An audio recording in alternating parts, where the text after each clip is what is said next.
I'm Tom James, Provost of Teachers College. I'm just going to give you a little introduction about the SACS lectures themselves. It's just exciting to me to think about the fact that the SACS lecture began back in 1930.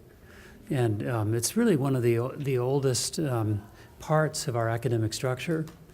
We have programs that began before then, but most of our programs really began in that era or after. This was the time of the Great Depression in the United States, tremendous economic dislocation, a lot of questioning about what direction our institutions were going, and it's sort of a knowledge that our social structure was not really dealing adequately with poverty and preparation for society and for democracy. It's also the era in which the Department of Curriculum and Teaching came into being and really began to define the arena of curriculum theory and how to build curricula for public schools. There had been the appearance of professional associations in the content areas, but not the kind of holistic thinking about what direction should the teaching profession go and how should that play out in terms of the development of curricula. And so this institution, Teachers College, was the seedbed of that kind of thinking, and it was in that era, the era in which George Counts, for example, one of our faculty, wrote the book, Dare the Schools Build a New Social Order. And the idea that teachers were on the vanguard of helping to create a new society. So those are, I think, really interesting thoughts as we look at the future of educating teacher educators. The SACS lectures had many distinguished speakers over the years, but it's had a focus on, particularly on secondary education, but more broadly on K through 12 education.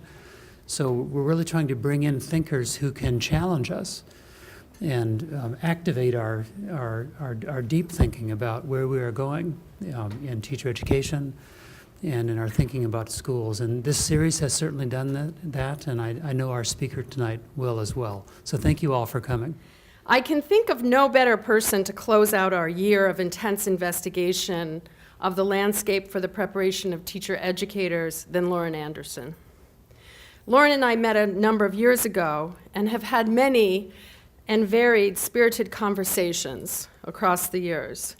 From each of those conversations, I always come away stimulated and energized to imagine things for teacher education in ways that run counter to the hegemonic, popularly circulating discourses emanating from such places as the Business Roundtable, ALEC, the Gates Foundation, and Democrats for Education Reform. I'll introduce her very quickly. Lauren received her PhD in education from the Urban Schooling Division at UCLA, and before that, she taught 3rd and 5th grade at PS 53, a few miles north of here in the Bronx. She has numerous and many, and too many to list, publications, including books, chapters, and many articles.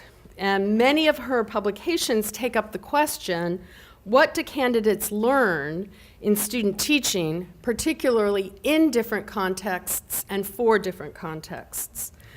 Lauren is also a public intellectual and activist, engaging in the school communities in New London, Connecticut, where she teaches at Connecticut College, and in New Haven, where she lives, and most importantly to people like me who met her this way, in the blogosphere, where so many of the most trenchant analyses of the current landscape can be found. I'm very much looking forward to Lauren Anderson's ideas that she will share with us tonight. Please join me in welcoming her to Teachers College.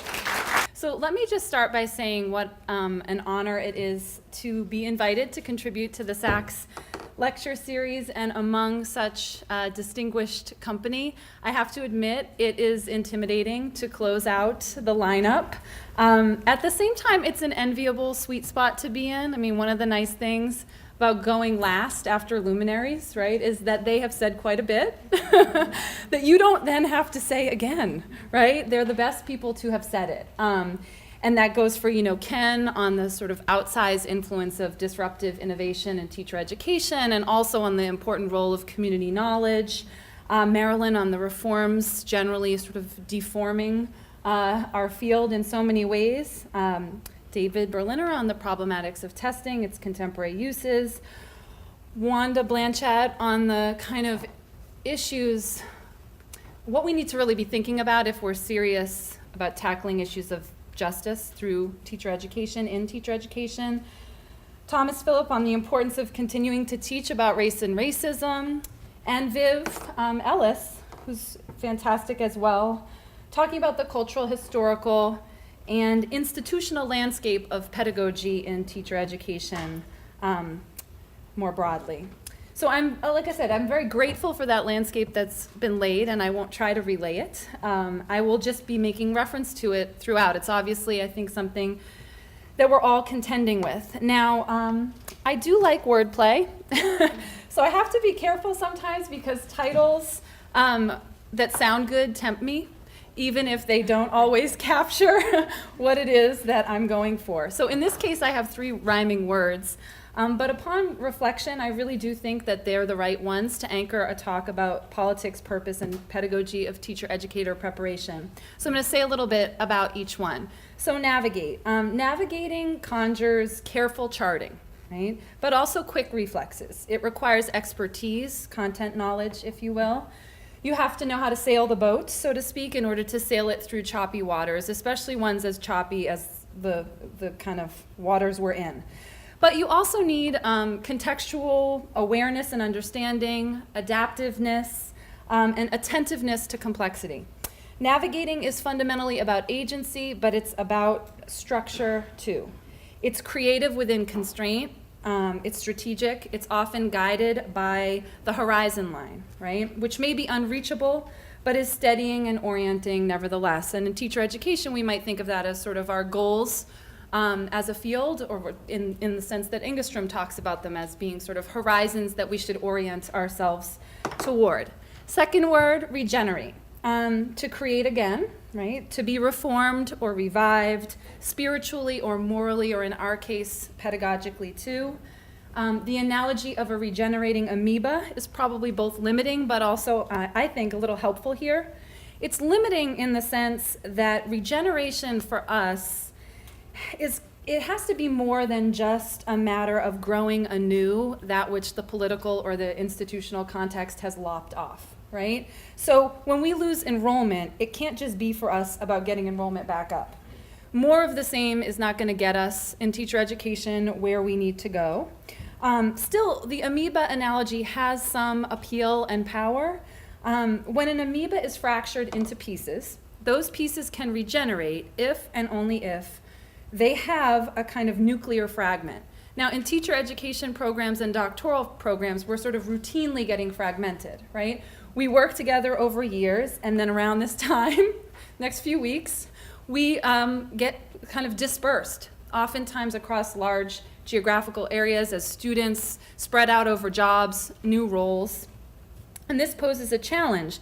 So the amoeba analogy, I think, helps prompt for us a deeper question. And that deeper question is sort of what nuclear fragments do our students, whether they're future teachers or future teacher educators, need to take with them from the experiences that we provide in order to regenerate wherever they land. And regenerate not in the sense of cloning ourselves, right? But regenerate in the sense of real generativity. Principled, allowing for sort of principled and ongoing profession-wide growth and renewal. Agitate has, I'm forgetting to look at that. There's amoeba right there, everybody. Binary fission, everyone.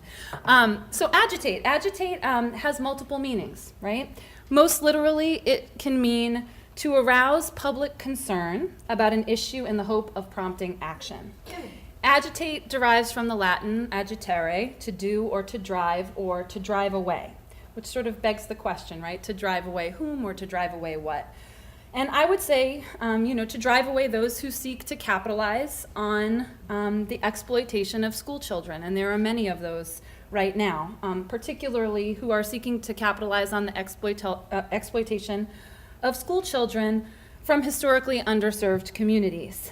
Also driving away, hopefully, those who seek to privatize one of the most crucial public goods that we still have, suffering as it may be. Agitate can also mean to make someone or someone's nervous or unsettled. And although I am not somebody who's a big fan of intimidation, I will say that I would love to see us as a profession be a bit more nerve-wracking for those on a mission to kind of undo public education. And there are a number of reasons why we are not nerve-wracking, I think. Some of them are that we're not organized enough, and others have to do with the fact that some of the most powerful among us are moving into alliance with privatizing entities. This is something we have to figure out how to address as a profession openly. These are not times really for tentativeness or tepidness. Because like public education, teacher education, the kind we really believe in, is not likely to survive or to thrive by accident or aspiration or by avoiding difficult conversations. It'll thrive by virtue of our own activism, our own agitation, rooted in an authentic, shared sort of professional purpose. And also, it'll thrive by us holding accountable those among us who are undermining our profession even from within. Now, I also want to just say that I'm struck today, talking about agitation a little bit, in the face by, for example, what's happening in Baltimore, where the students of teachers we prepare are in the streets protesting another homicide of a young black man. And also in Atlanta, right, where teachers, like the ones we prepare, and who made bad decisions in impossible circumstances, are paying a heavier price than those that crashed the housing market. Yeah, no kidding. Right.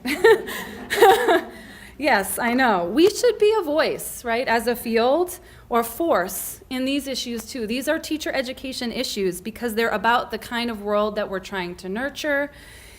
And that's a world that is going to require an education system, and we claim we want to contribute to it, right, that can and will really serve and protect the public, right? If we're not for that, and vocally and evidently for that, then what really are we for, right?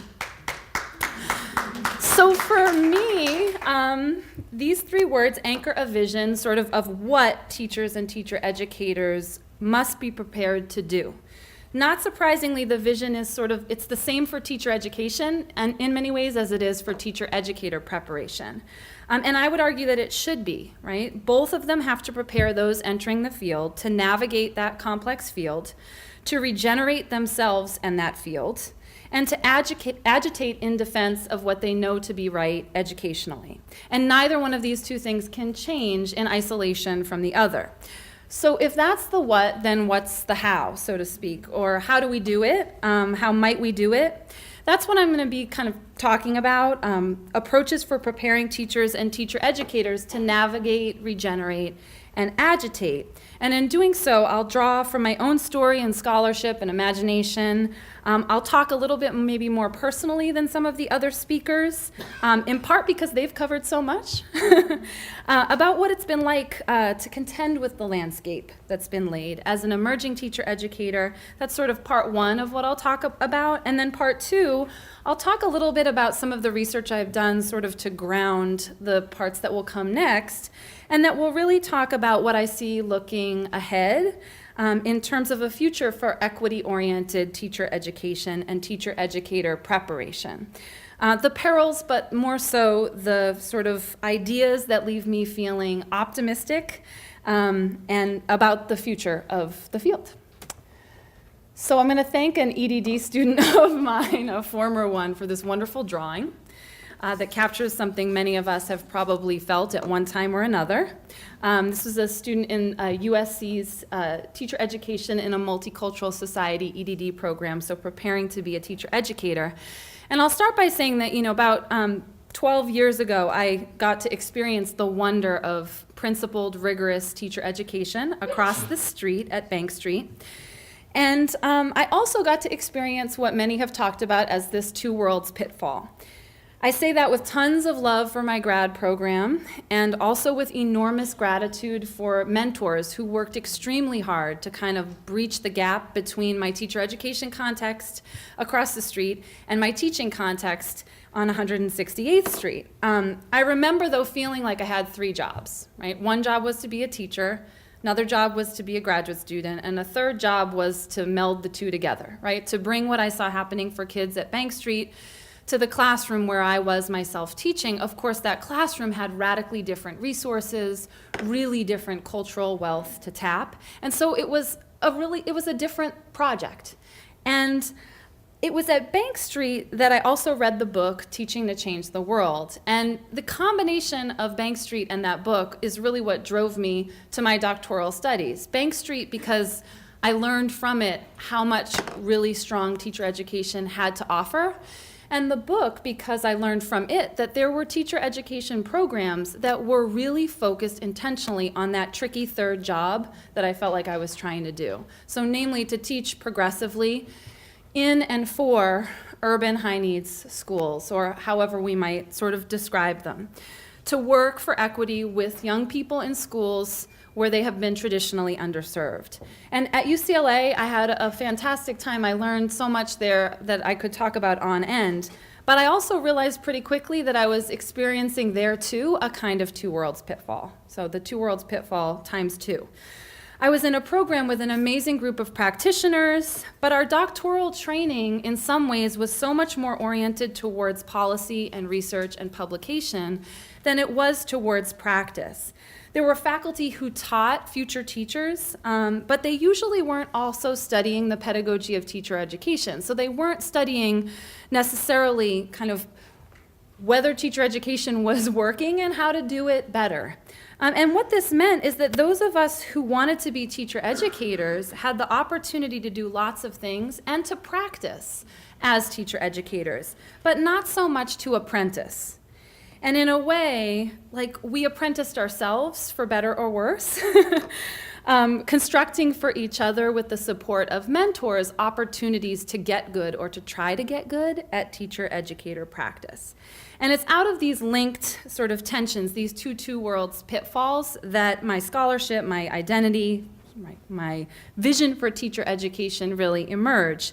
So if you know anything about the work that I do, I often write with a close colleague and friend, Jamie Stillman, and she was a few years ahead of me in graduate school. And when we started doing research when I'm that little two worlds pitfall on the West Coast as a grad student, and she was an assistant professor in New York here, and we were on the phone in the evenings, with like zit cream on and like ready for bed, talking about where to place teachers, how to make decisions about student teaching, whether to put people with the best possible cooperating teachers or in the most realistic placements, or should they be with people who work with scripted curricula, or should they be with people who aren't working with those certain constraints on their practice. And this was the beginning for us of really like wrestling research-wise with issues around clinical practice, even though we were working in pretty different sorts of institutional settings. Now, we started this in 2008, and when we did, we were drawing on Darling Hammond and Bransford's knowledge base for teaching, which really aims to answer this question that we see up there: what kind of knowledge does an adaptive expert draw on, right, to kind of work adaptively in the context of their classroom? And the framework posits these 3 domains of practice, and since we were really interested in particular contexts, we sort of refined that question a little bit to ask it in a more specified way. And given that specification, we sort of argued that there should be this other, in some sense, domain of knowledge that was really crucial to being able to have a specialized view of professional practice that would allow someone to thrive in a classroom in an urban high-needs setting. And we then went on to sort of look at the contributions, right, of student teaching in the development of that specialized knowledge base. Now, since we were kind of working in this particular context across coasts, we did a few different analyses. One of the earliest ones had to do with a group of folks who were in a really unique situation in the sense that they were straddling sort of what Cochrane-Smith might talk about as knowledge in practice, knowledge for practice, and knowledge of practice. They were first-year teachers, and they were struggling in their placements, and we were really trying to understand how their student teaching placements in the years prior had sort of contributed to their learning. And so I'm not going to talk too much about this particular study, but I wanted to just share a little bit about it as some grounding.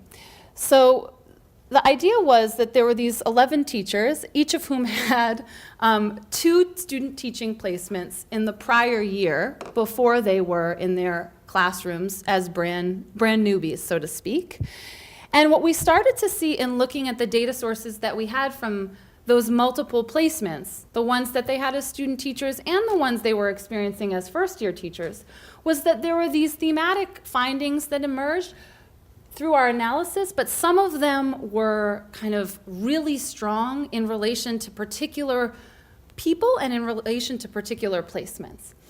And so we began to sort of get the sense that there were a few different what we called axes of coherence that were sort of operating and intersecting to structure the kinds of opportunities to learn that our teacher education folks were having depending upon where their placements actually were.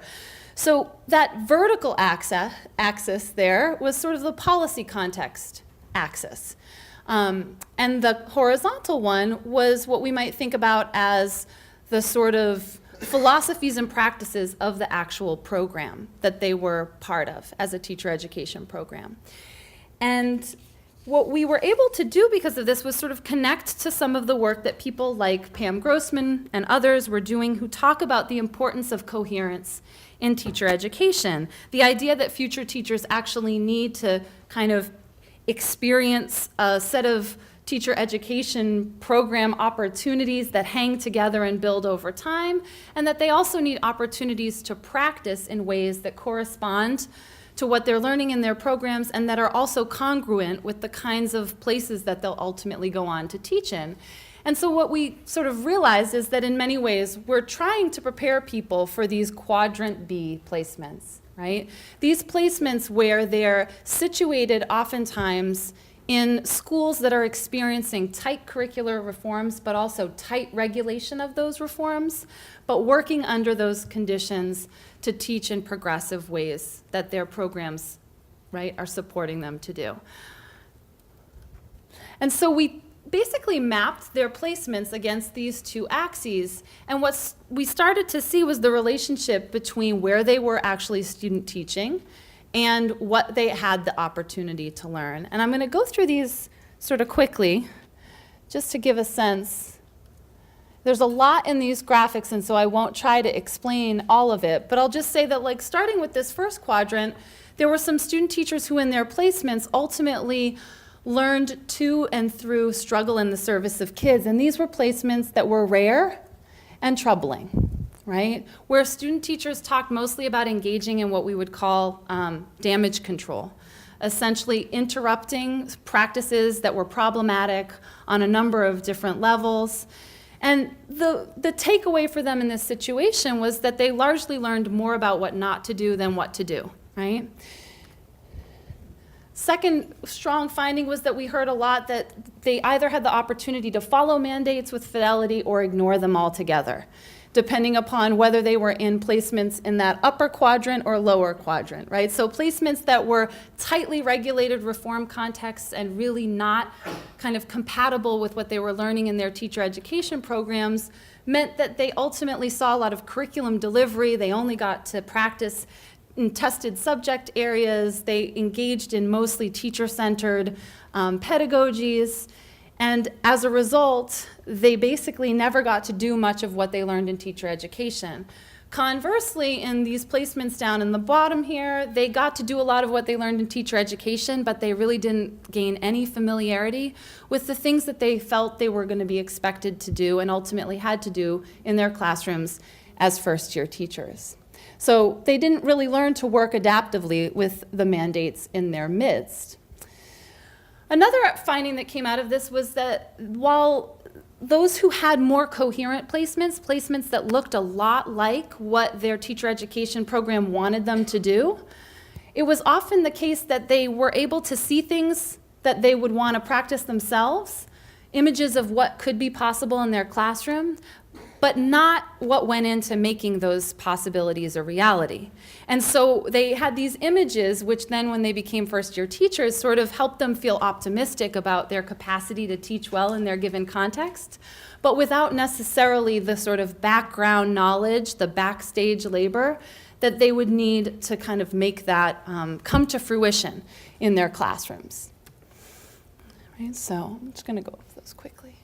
And then there were a subset of these that are closest to that quadrant B area where schools were experiencing tight regulations, but teachers were still able or willing or prepared, right, to engage in TEP coherent practices, where they got to sort of see and enact pedagogies grounded in ideological clarity, but also in pedagogical clarity, or I should say that were pedagogically clear and anchored in a sense of ideological clarity. And what you might notice here is that we're seeing a lot of shading, right? And that shading represents bilingual teachers in particular, who often were the ones who were providing these most coherent, right, most ideologically clear student teaching experiences. And that they proved to be some of the most supportive cooperating teachers that the student teachers we were studying had access to. And then finally, there was this finding that stretched across all of the placements, that regardless of where the participants had been, they tended to get opportunities mostly to just supplement mandated curricula rather than to sort of adapt, transform, or create. And because of this, they really hadn't done, by the time they came out of student teaching, a lot of the kind of really rigorous curricular work that they might be expected to do, or we would hope that they would be able to do as new teachers in the schools that they ultimately went on to work with. Now, what you might notice from these is that these sort of tweakings or these supplements that they engaged in mostly had to do with relevance and engagement, and very little had to do with real rigor and learning. And so in some sense, the sort of takeaway here is that regardless of whether they had placements that were more or less compatible with the kinds of teaching that they were being prepared to do, or the kinds of teaching that it was hoped that they would do, without support from those in their placements or from teacher educators, they oftentimes ended up engaging mostly in what would be considered independent practice. So their experiences were largely not guided in the ways that they most needed. And what we see in this example, which is the example of Christina, who had a really strong placement in a lot of ways and was given a lot of space to sort of draw on what she was learning in her teacher education program and put that into practice. What we ended up seeing is that ultimately she doesn't really know how to facilitate students' learning, and in some sense sort of lets them sort of figure stuff out on their own rather than really stepping in and providing the kinds of mediation that would allow for more responsive sort of classroom experiences. Now, what the big takeaway from this was really that teacher educators at the level of the classroom and at the level of the program, their responses to the policy context and the sort of lack of intentional mediation was ultimately contributing to the student teachers emerging from student teaching with a compromised rather than specialized knowledge base. And interestingly enough, this compromised knowledge base was more or less compromised depending upon the combination and the sequence of placements that they had. So if we looked at this for a minute, what we might see is that, we have some people who are getting multiple kinds of the same placements and others who are getting a different sort of variation. So if you look at this first arrow at the bottom, the blue one, Mireya, she had a more coherent placement with a wonderful bilingual teacher. And then she had one of those placements where she was engaging in damage control. But because of the sequence of that, she was able to pull from one some of what she learned to apply it in the second. Conversely, Eliza, that red line coming down over to the left, Eliza had a really scripted placement. And so when she was put in a placement in this quadrant D area, she had very little sort of pedagogically, in some sense, to draw on and put in place there. And she ultimately ended up dichotomizing those placements and treating the one that she had in that upper quadrant as if it was a template to follow, simply because it was the better of the two.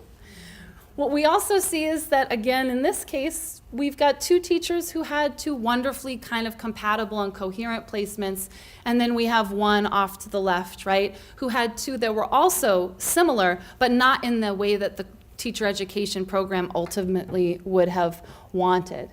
Now, the question then becomes, we can talk a lot about what was happening at the classroom level, but really, when it comes to mediation on the part of the cooperating teachers, there are certain things that they might have been doing differently that could have been more supportive, but these issues that we looked at right here, these are certainly not their terrain.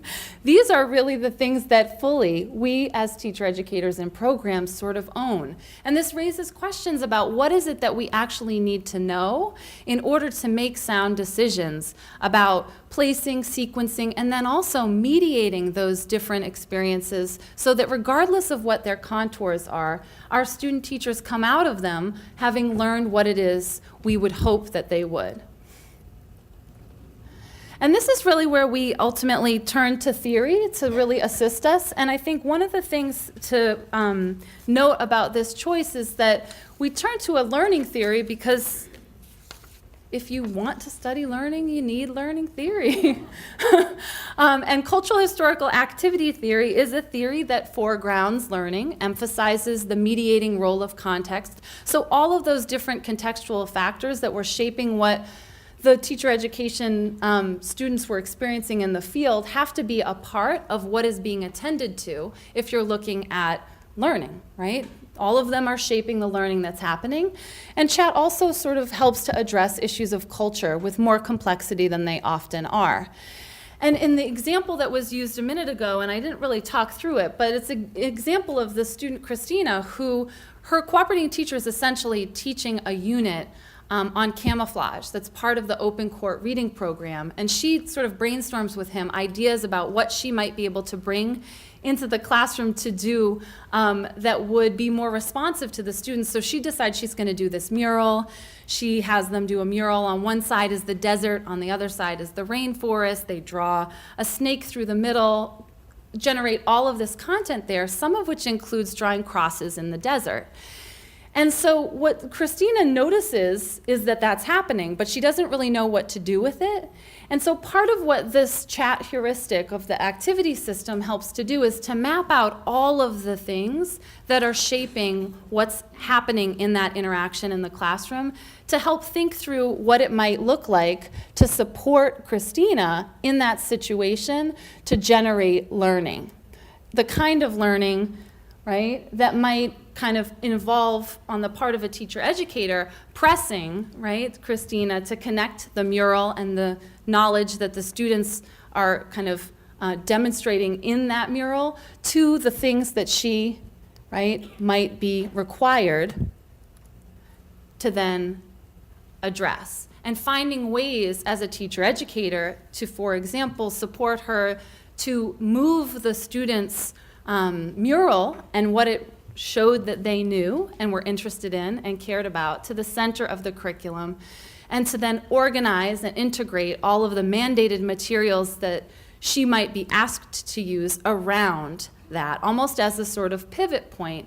And one of the interesting things here is that the students sort of organically, in some sense, provided a mediating artifact by creating this mural that could do a better job of integrating all of these things than almost anything else one could come up with, even integrating the very random open court reading units that included sharing stories, kindness, look again, fossils, which had to do with dinosaurs, a unit on courage, and a unit on our country and its people. So an immigration unit actually would have kind of do a much better job in some ways of making really robust connections across all of this content.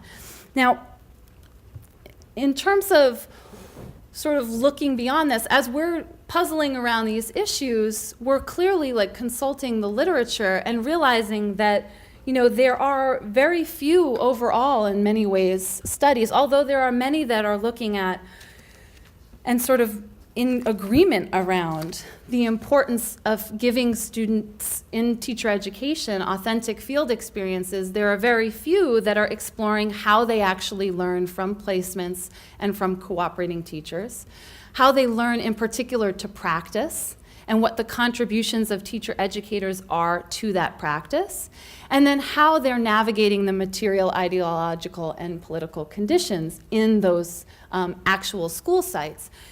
We also found that most of the studies reflect a relatively impoverished view of a few things. Teaching, so viewing teaching primarily as performance rather than the facilitation of learning.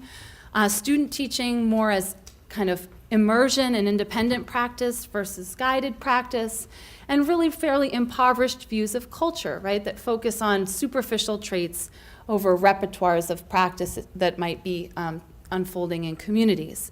And what we also found was the small body of more sort of promising work that focuses on the development of practice and the factors contributing to that development. So that kind of begins to reveal the invisible hand of teacher education in what sort of teacher education students ultimately learn from the experiences that they have.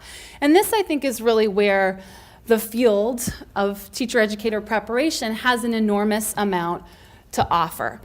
Because if we're not about learning, what are we, right, really about? And in many ways, all of these, our task as a field is to sort of articulate, to be able to understand and to be able to explain what the connections are between the learning that our pre-service teachers experience, the learning that they facilitate among their students, and how we contribute to all of that. And so the real task with preparing teacher educators, right, is to kind of, the job then is how do we prepare them to do this work of remediating, right, those mediating factors, so that learning at all of these levels can happen, and we can speak to how one level contributes to another. Now, this brings us a little bit to the politics, I guess, in some sense, of teacher education. And I'll just say that, you know, this sort of speaks for itself, I guess, in some sense. But, you know, when we talk to our K-12 students, we often say there are maybe like no bad questions. And to some extent, I think, you know, that's true because we want to encourage them to ask questions and to not be fearful about saying what they don't know. But I was sort of, at the time, I was applying for jobs in teacher education, and I was sort of feeling excited because I felt like we had this, these sort of research experiences. There were things we had to say that we thought might actually be helpful. And right around this time, somebody sent me an announcement for this panel, and I found the questions so dismaying on a number of different levels. Of course, questions are political, right? So the questions that you ask shape the possible responses that you're likely to get. Now this question, like, what do we notice about this question? It's yes or no? It's a yes or no question, so it's a closed question, absolutely. It implies that the answer is no. It's kind of leading implicitly, absolutely. And it struck me both those ways at first. It also then struck me as cynical in some sense, and also as potentially prophetic, given the people who were gathering underneath it, including like some of the most decorated teacher educators in our field, alongside the chief knowledge officer for Teach for America. And obviously, I think a question like this allows for only a few options in some sense, like survive or not. And of course, if we look then, we take seriously the question and we see sort of a death for teacher education on the horizon, there are limited ways we can respond. We can respond like as if hospice care, right? And sort of ease the death along as painlessly as possible. Or we can sort of respond as pallbearers of sorts, or as participants in some sort of ceremony where we're kind of redefining ourselves outside of traditional teacher education so that when the ship goes down on some level, right, we're not in it. And I think I'm not really satisfied with those options. I like to think that teacher education has a future and a promising one, and I'm really thankful for the lecture series because it offers these other questions that are much more generative, right? First and foremost, what is the future of teacher education, right? What is it? Whose knowledge should count and shape that future? What visions should guide that future? And I'll just say kind of a tiny bit about a few things here because I think it's worth sort of thinking about. I mean, one of the things to note about this panel is that it includes some of the folks who right now who are most kind of involved in the press towards practice-based teacher education. And this is a sort of movement of sorts that has a number of interests sort of fueling it. So right up now, you can see that this is a little segment from a blurb, a blog on the New Schools Venture Fund webpage where they're talking about a convening of the community of practice, which includes a variety of different stakeholders, but really sort of focusing on identifying the practices of effective teachers and very invested in this identification of these sort of scalable inventories of discrete practices that can be mimicked and adapted. And you see like the example of Teaching is Leadership by Steve Farr, and then Doug Lemov's Teach Like a Champion, the 49 steps to being a great teacher, right?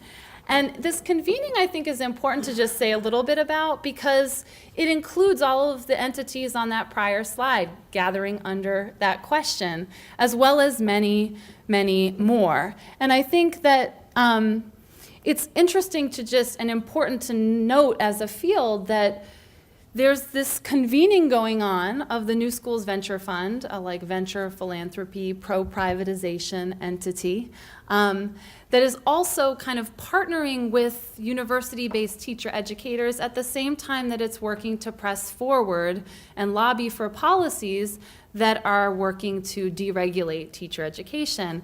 And I don't want to talk too much about the GREAT Act because I don't have much time to do so, and I know others have already.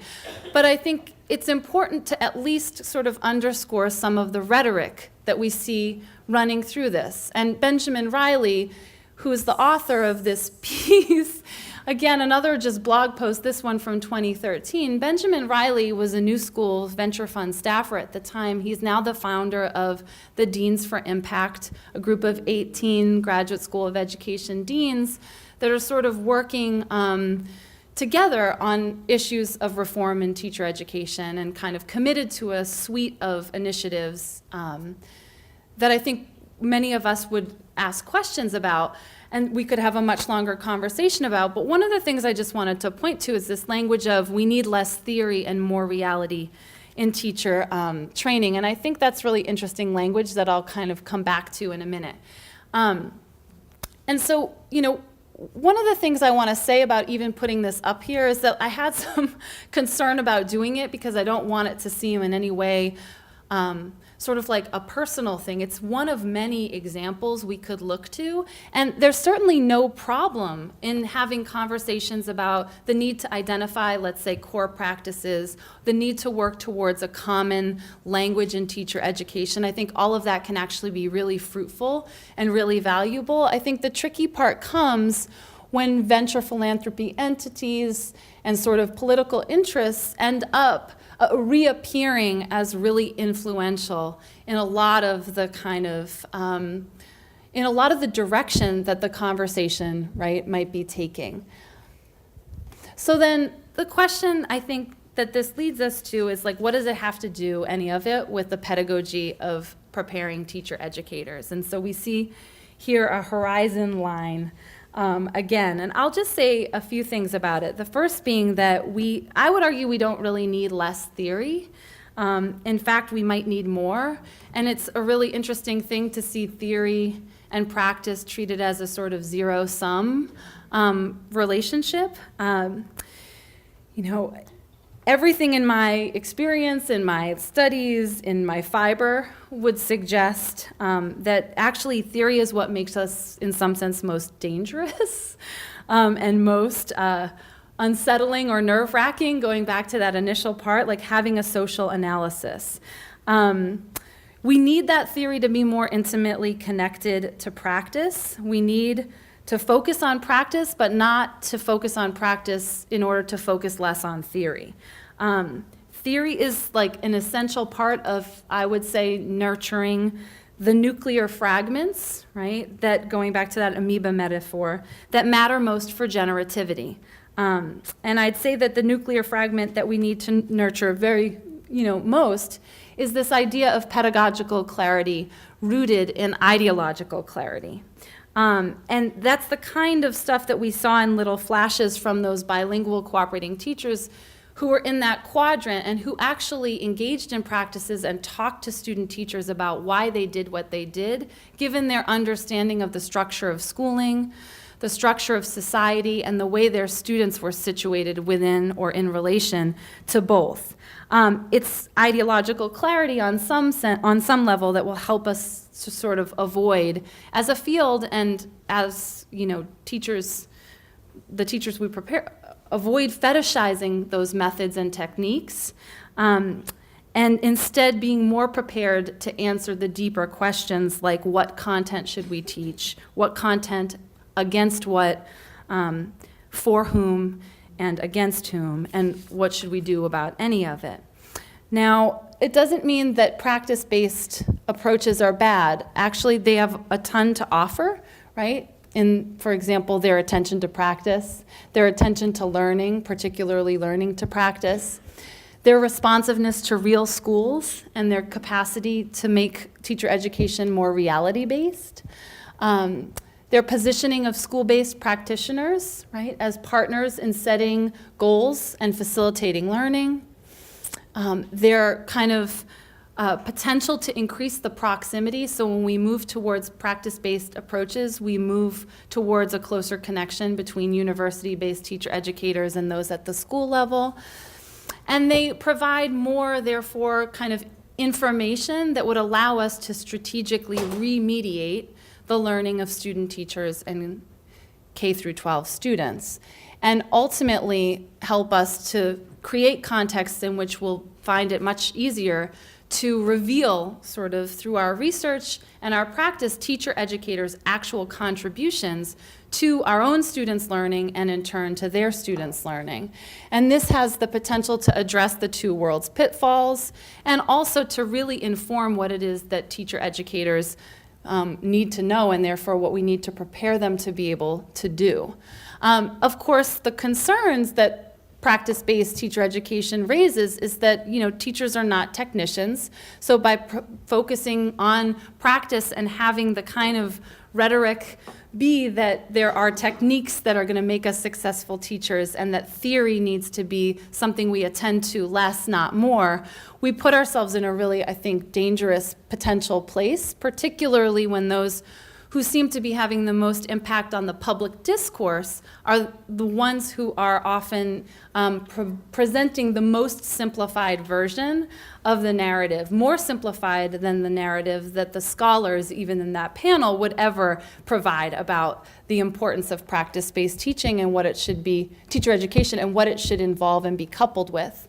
Other concerns would be that, like, the issues of equity often end up being an afterthought in a lot of the conversations about practice-based teacher education, and it absolutely can't be. The issues of context tend to get played down when the focus is on scaling up and applying simple techniques across all contexts as if universal. Issues of culture are also not attended to as robustly as they need to be if we want to be serious about teaching and learning. Same with relationships. There tend to be the proliferation when we have really simple frameworks around what constitutes practice. We get really simple solutions, like every problem we have in teacher education can be solved by videotaping teachers. Videotaping obviously can be a really important component of addressing some of the challenges that we face, but in and of itself, videos of practice, absent an understanding of the social fabric in a classroom, absent an understanding of context and what's unfolding before, during, and after, outside of the frame of the video, it often becomes pretty useless, or at least its power is significantly diminished. And then, of course, theory is not the enemy. Rather, it should be and is a crucial part of sort of the answer to how we do teacher education better. So what I had at this point, I'm a little off time, was just some examples of what might kind of be some powerful sort of approaches for thinking about what equity-oriented remediation might look like, and what it might look like on the part of teacher educators who are remediating the learning of future teachers, but also then what it might require of us if we're preparing teacher educators. Like, in other words, how do you prepare someone to be a remediator, a remediator of mediated learning? And some of those examples, I'll just tab through them really quickly. One example, and what I sort of did was I pulled out 6 of them, 2 of them that I thought would be good examples for teacher education practice primarily, 2 that would be good for teacher educator preparation, and 2 that would be particularly potentially useful for the preparation of teacher education researchers or teacher educators as researchers. In the context of teacher education, pre-service teacher education, you know, an example of a sort of approach that might stand to remediate some of the context issues that our future teachers face in the field is something like interactive journaling, where you're actually having, I teach literacy classes, so our student teachers write back and forth with students in their placements, and they write, it's like the last form of promptless writing, right? Actually writing to communicate rather than to respond to a prompt. This happens to be an example of a student teacher who asked a student who she found to be really funny to write something funny. The student had asked her, you know, write me a question, write me a question. And you can see that she responded saying, meow, meow, meowga, meow, meow, meowga. And they went back and forth and they wrote in the language of dogs, it was woof, woof, woof, woofga, and then like moo, moo, mooga. But you can also see there's all of this stuff going on in the entry. There's a legend, there's punctuation, right? There's all of this language play. And the nice thing about something like an interactive journal is that it becomes a boundary object that increases the proximity between university spaces and K-12 spaces because it can travel across both, right? So it can be something that you gather around relationally in a K-6 classroom, and then it can also be something that you gather around analytically in the context of a university type course. And it in a lot of ways also remediates this context that we're in, where students are not having oftentimes the opportunity to play with language, to engage in authentic literacy practice. And over time, this happened to be a student who started out not wanting to write anything at all, and then a few weeks later was pasting together many pieces of paper because she had so much to say. And this was something that was really striking for the student teachers in written exchange with them, because they began to see how authentic communication ultimately transformed kids' own thoughts about themselves as writers in a classroom, and then eventually moving to the actual page itself. I'm not going to talk about this except to say that the second thing I was going to just talk a little bit about was critical curriculum creation. And the example that I kind of skirted over a ways back is one example of that, the one where we kind of hypothesized what Christina could have done as an immigration unit to sort of bring together all of those mandated mediating artifacts that she was being asked to work with and the authentic contributions of students. And I think we don't have the luxury in a lot of ways right now to just avoid or ignore those things that our student teachers are asked to work with. But, and you can see this is one who has constructed or reconstructed the sort of racially neutral unit in the Pearson curriculum around the 10-mile day, which focuses on the transcontinental railroad. And I think one of the goals of sort of the teacher education process should be really to kind of support student teachers to recreate the curriculum that they're given in ways that make it more responsive and critical. But in order to do that, we also have to realize that some of the people who are coming into teacher educator preparation programs might not have also had the opportunity themselves over the last 10 years to do a lot of curriculum creation. And so what would it have to look like to kind of support them to do that work? This was a second example. I'll go through it really quickly. I don't know if this looks familiar to anyone, but this is a bus line display of students' names, classroom. Ooh. And they're separated by what? Color, meaning boys and girls. And what you'll notice in the first one is every day, the student teacher had realized every day that one of the students had sort of broken ranks and put their card, but by the end of the day, the tag had been moved back and she couldn't figure out who did it. If it was other students, if it was another teacher, if it was a parent passing through. So there was this element of sort of policing that was starting to worry her. At the same time, she was having to teach a literacy unit on what makes a character lovable. And she was really concerned about this because she was like, well, if a character's lovable, then a character is also not lovable. And that sort of, those categories, this issue of categories was really troubling her.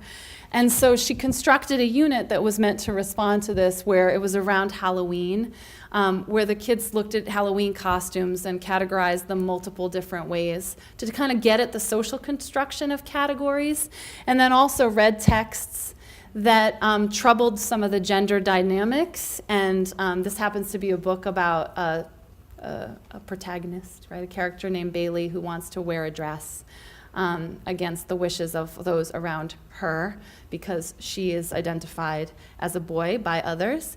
And the thing that I think these units help us do is both have traditional measures of growth, like the writing that we might see in this image up here, right, that says you are such an individual, everyone can wear a dress.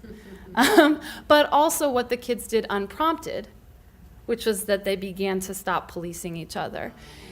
And in the case of just theory, you know, this is the thing that was sort of driving this analysis for this particular teacher, both in creating the curriculum and making meaning of it, was actually thinking about Foucault and having read Discipline and Punish, and thinking about the ways that patients had been separated during the plague, and this idea that, you know, healthy is being defined through these categories, and that, you know, those who conform to the values of the dominant culture are ultimately the ones that end up, along with others, doing the policing of that culture.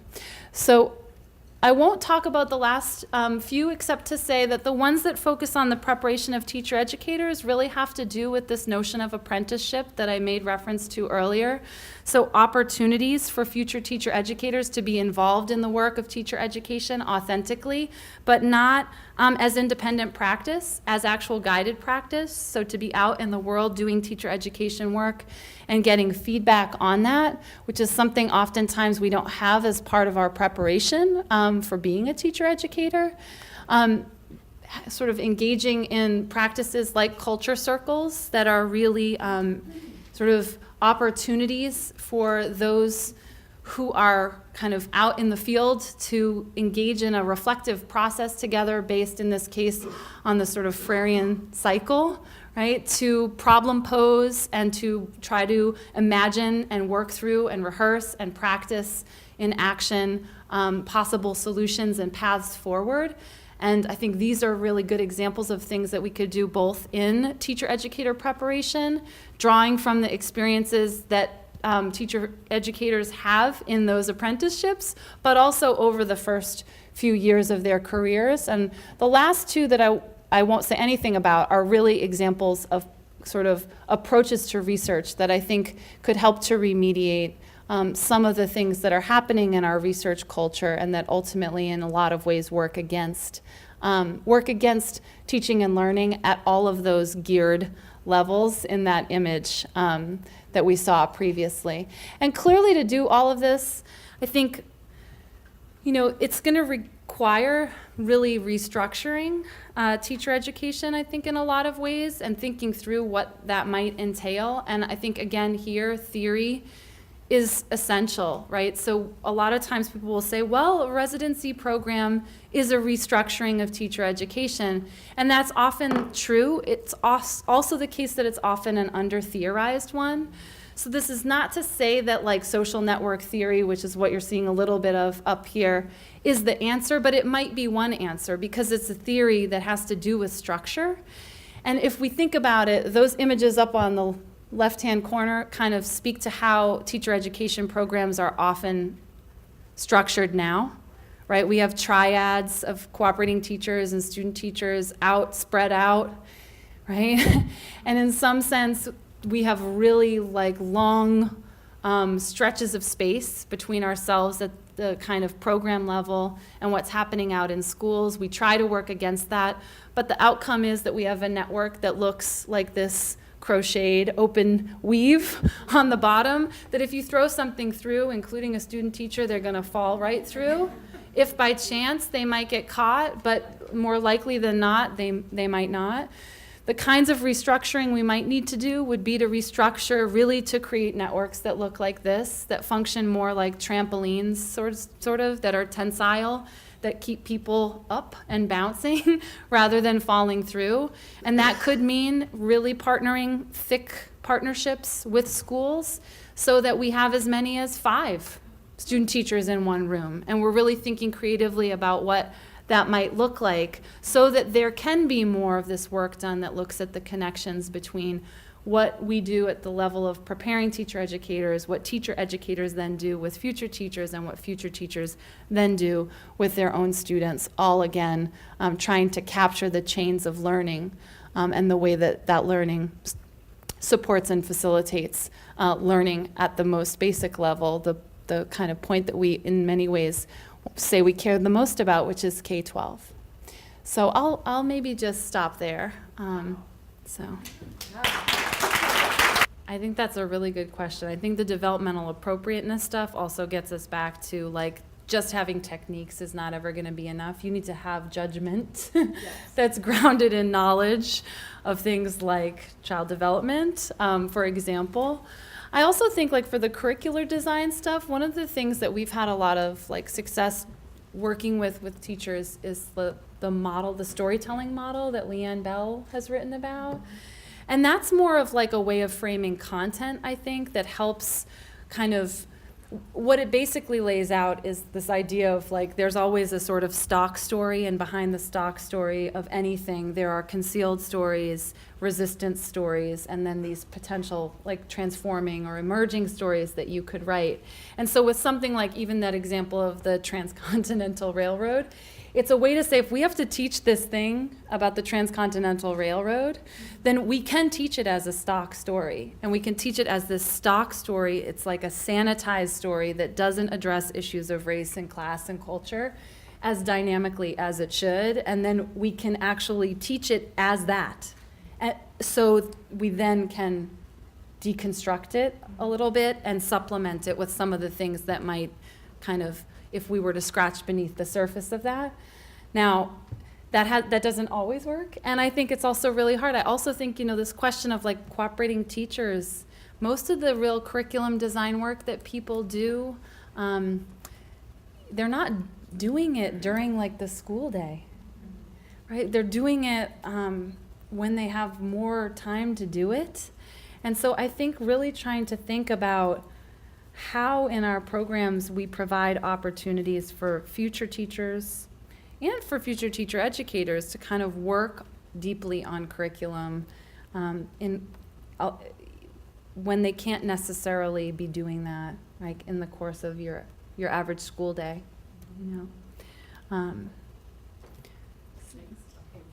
You talked about remediation. And if you're going to remediate the learning environment for student teachers, instead of blaming the fault on them, what might it look like to place 5 student teachers in a classroom? And how do we prepare teacher educators to mediate that as opposed to merely finding a quote-unquote good classroom and placing the student there? Yeah, that's a really good question too. I really do, I think these are the questions that we would have to puzzle through together, kind of. I don't pretend to have an answer to that. Like, I think about something like 5 student teachers in one classroom, and I think about what in our field gives us some purchase for how we might engage them. I think about lesson study. So I think about could you have one cooperating teacher, a group of cooperating teachers with a really big group of student teachers co-planning lessons and then really doing micro-teaching that isn't hypothetical, but is actually, and then actually maybe then video does become useful. You can videotape some of them, you can watch some of that. It's maybe, so they're working with groups, you've got an actual teacher and student teachers all teaching the same lesson that they've co-constructed and then having conversation around it. I don't know that would always work, but I just think we're so embedded in some ways in this way of thinking that we have one cooperating teacher and one student teacher, one classroom, that we sort of lose sight of what might be other alternatives that would actually use our resources much more strategically.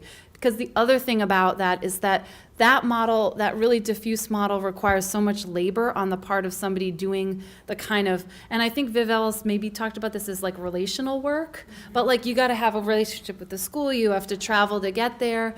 If we actually had fewer schools and thicker partnerships with more dynamic sort of arrangements, we could be thinking about ways to remediate learning for small groups, for individuals, and we'd also, I think, have a better ability. One of the things that's so daunting is that there's so much to know, there's so much you need to know about an individual learner and a context in order to really remediate their learning super sensitively, and we're just in a much better position to do that if we're not spread so thin.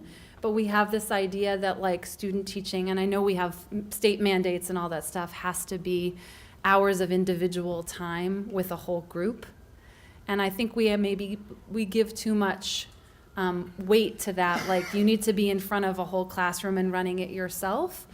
And we might want to rethink that and say, are there other ways that we could structure things? So that's one component of it, but there are these situations that are more dynamic, that are designed, and that allow for practice that is truly guided in ways that right now I think our guidance ends up being relatively slim because of that structure.